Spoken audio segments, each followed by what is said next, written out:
जब आप खुद किसी बात से मुतमईन नहीं होते, तब आप उन लोगों को तलाशते हैं कि जो उस बात से मुतमईन हो जाएं, जो आपका विश्वास है। और आपके चारों तरफ ऐसे लोगों की जमात खड़ी हो जाए जो उस बात की पैरवी कर रहे हो, जिसमें विश्वास रखना आपका धार्मिक कर्तव्य है, लेकिन कहीं गहरे में आपको स्वयं उस पर विश्वास नहीं है। और तबलीग करने की जो प्रक्रिया है वो इसी सत्य को उजागर करती है।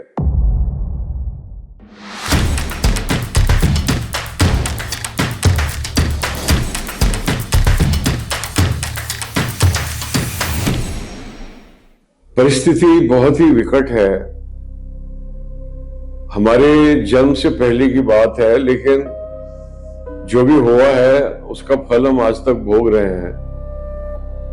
तो ऐसा महसूस किया हमारे देशवासियों में से कुछ देशवासियों ने, जिन्होंने अपना धर्मांतरण कर लिया था पिछले 300-400 साल के दौरान। तो ऐसी मांग उठी कि हमको एक दूसरा देश चाहिए, क्योंकि भारत स्वतंत्र होगा तो उसका नाम इंग्लिश में इंडिया होगा, तो लेकिन उर्दू में तो हिंदुस्तान होगा। तो हिंदुस्तान नाम से ही ये संदेश जाता है कि ये जो स्थान है वो हिंदुओं का है, तो हमको एक अपना अलग स्थान चाहिए। तो उन्होंने ऐसे करके पाकिस्तान की मांग की और वो मांग पूरी हुई। अगर ये सिर्फ थ्योरी होती तो इस पे हम बात नहीं कर रहे होते शायद आज, लेकिन ये हकीकत हो चुकी है। और जो आज के हमारे भारतीय भाई बहन हैं मुसलमान, वो कहें कि भैया हमारा क्या लेना देना, तो इतनी आसानी से वो अपना पल्ला नहीं झाड़ सकते, क्योंकि जो आपके बुजुर्गों ने किया है और एक सोच विचार के अंतर्गत किया है, एक धार्मिक कृत्य के अंतर्गत किया है, एक फर्ज के अंतर्गत किया है, और आप भी आज उसी विचारधारा के, उसी धर्म के आज के नुमाइंदे हैं। तो आप अपनी कंटिन्यूटी को डिनाई नहीं कर सकते। तो आपने मांगा कि हमको अलग देश दे दो, तो हमने अलग देश दे दिया, सोचा कि समस्या का समाधान हुआ। और हमने अपने संविधान में बजाय ये लिखने के कि ये, क्योंकि राष्ट्र का विभाजन धार्मिक आधार पर हुआ, तो जब एक हिस्सा कट के गिरा और जाके उसका नाम पाकिस्तान हुआ, तो बाकी भारत का नाम हिंदुस्तान और वो हिंदुओं का देश, लेकिन उसको नाम दिया गया भारत, और उसको सेकुलर देश के रूप में उसके संविधान में स्थापित किया गया। ये बात अलग है कि जो सनातन की विचारधारा है, ये मूलतः सेकुलर विचारधारा है। ये एक एकमात्र धार्मिक विचारधारा है जो सेकुलर है। इसके अतिरिक्त कोई भी धर्म, कोई भी धार्मिक विचारधारा सेकुलर नहीं है।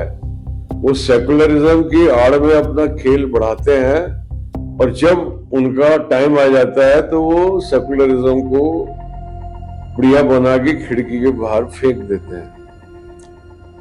तो विषय पर वापस चलते हैं कि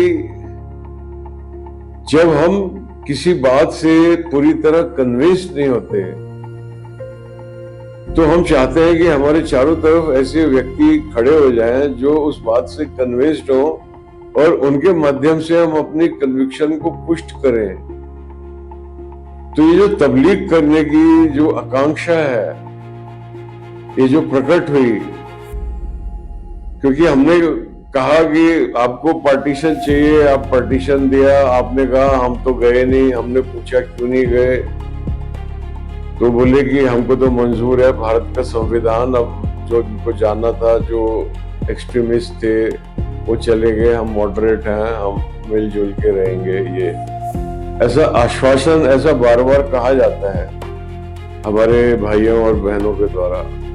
कि हम भारत में रुक गए, क्योंकि हमारा भारत में, भारत की भूमि से एक इमोशनल जुड़ाव है और हम भारत के संविधान का समर्थन करते हैं।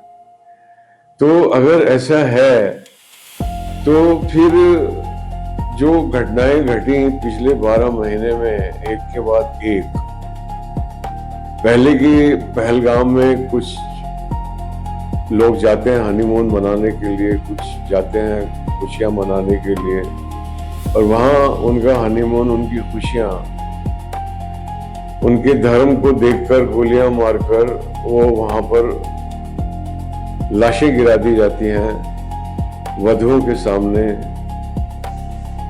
और उसके बाद में इसके सदमे से उभरे तो एक ब्लास्ट हो जाती है लाल किले के सामने कार के अंदर, और अपने ब्लास्ट के साथ में और 8-10 लोगों को वो मार डालता है वो ब्लास्ट।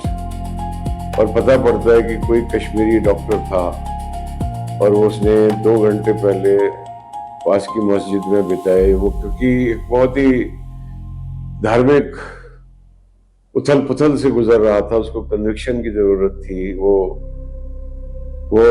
अपनी कुर्बानी देने जा रहा था, वो शहादत के लिए अपने आप को ब्लास्ट करने जा रहा था, वो सीधा जन्नत में जा रहा था। इसलिए उसने समय व्यतीत किया, उसने ब्लास्ट किया। और जब उसकी इन्वेस्टिगेशन होनी चालू हुई तो एक कतार बदर कतार डॉक्टर निकलते आए, एंड में एक हॉस्पिटल, एक मेडिकल इंस्टीट्यूट निकल के आ गया।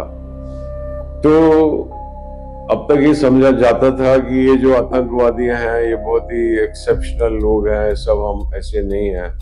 और डॉक्टर जो सबसे नोबल प्रोफेशन है, उसके अंदर ऐसी घटना घटी। फिर और घटना घटी कि एक दिल्ली के नेबरहुड में कुछ मुस्लिम परिवार आके बस गए, और वहां पे जब होली का त्योहार हो रहा था तो एक कुछ बूंद गिर गई किसी मोहतरमा पे, जिसका परिणाम ये निकला कि एक युवक की हत्या हो गई। तो इस प्रकार की घटनाएं, सलीम वास्तिक के ऊपर जानलेवा हमला हुआ।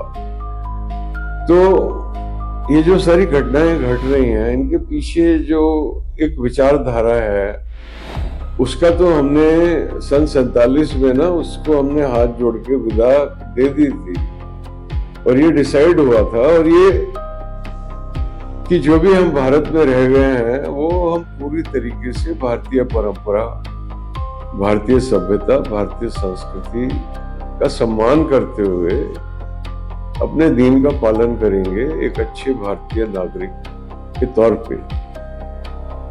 तो अभी ये घटना घट गई कि कॉर्पोरेट स्पेस के अंदर तबलीग चल रही है, और जो एम्प्लॉइज हैं उनके ऊपर प्रेशर डाला जा रहा है। ये एक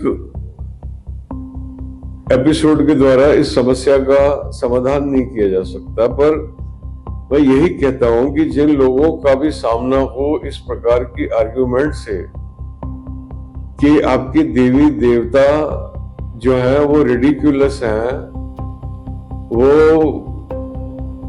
बेतुके हैं, और वो आप उनकी पूजा कर रहे हो, हम तो सच्चे परमात्मा अल्लाह की पूजा कर रहे हैं, यहाँ से शुरुआत होगी। और फिर एक ऐसी भूल भुलैया में ले जाया जाएगा कि जिस भूल भुलैया से बाहर निकलना जिस व्यक्ति को ले जाया जाएगा उसके लिए नामुमकिन होगा, क्योंकि जो लेके गया वो भी जन्मों जन्मों से उस भूल भुलैया से बाहर नहीं निकल पाया।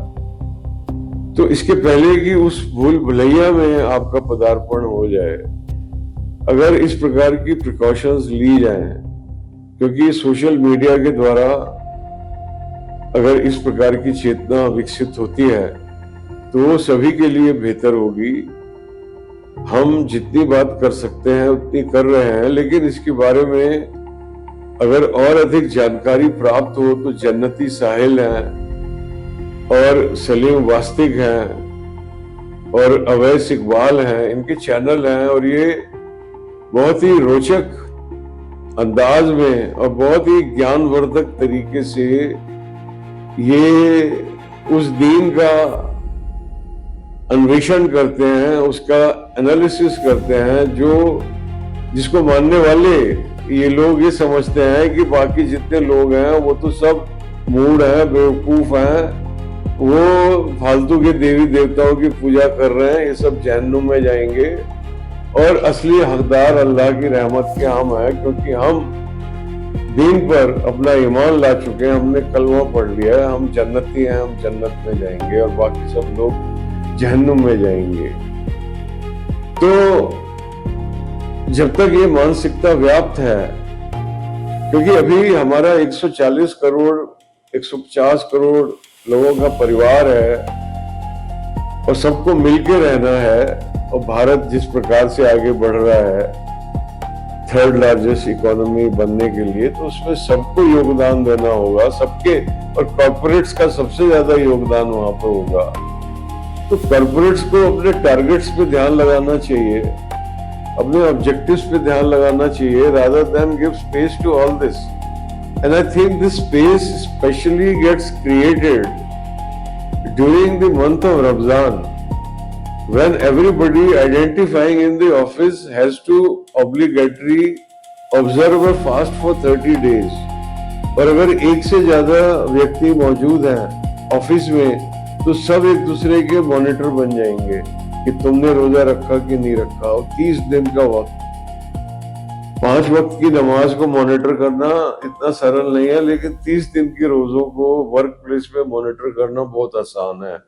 और फिर उस पर एक डिमांड रख दी जाए कि we have to pray and we have to break the Ramzan fast and we have to pray to give prayer space. So like that, quasi mosque is created within the corporate space, and tomorrow it may be demanded in government offices, when our Muslim brothers and sisters become civil servants.